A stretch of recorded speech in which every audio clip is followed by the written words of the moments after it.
السلام علیکم دوستو، امید کرتا ہوں آپ خیریت سے ہوں گے۔ ایک نئی ویڈیو کے ساتھ آپ کی خدمت میں حاضر ہوں۔ ویڈیو شروع کرنے سے پہلے دوستو، اگر آپ نے ابھی تک ہمارا چینل سبسکرائب نہیں کیا تو اسے سبسکرائب کر لیں تاکہ ہماری ویڈیوز آپ کو ڈیلی مل سکیں۔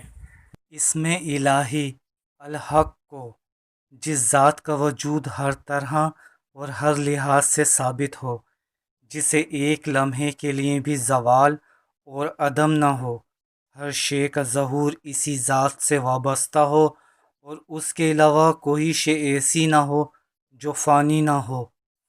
اس اسم کا نصیب یہ ہے کہ بندہ ذکر اللہ اور احکام خداوندی پر عمل پیرا ہو، اور اس کے علاوہ ہر شے کو دل سے نکال دے۔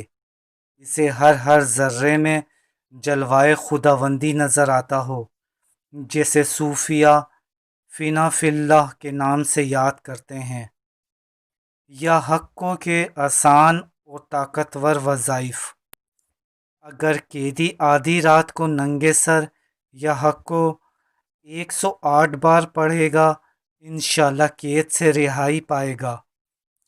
جو شخص ایک مربع کاغذ کے چاروں کونوں پر اس اسم کو لکھے اور ہتھیلی پر رکھ کر اسے سحر کے وقت آسمان کی طرف بلند کرے، اللہ تعالیٰ اسے مصائب سے محفوظ رکھے گا۔ اور جو شخص لا الہ الا اللہ المالک الحق المبین روزانہ 100 بار پڑھے گا، اللہ تعالیٰ اسے اپنے فضل سے غنی فرمائیں گے۔ اور جو شخص اس اسم کو 1000 بار پڑھے گا، اس کے اخلاق عمدہ ہو جائیں گے۔ ہر ورد کے اول و آخر 1 بار یا 3 بار درود شریف ضرور پڑھیں۔ فائدہ ظاہر نہ ہونے کی صورت میں شکوہ کرنے کے بجائے اپنی کوتاہیوں اور گناہوں پر نظر کیجیے اور اللہ تعالیٰ کی مصلحت پر نظر رکھیے۔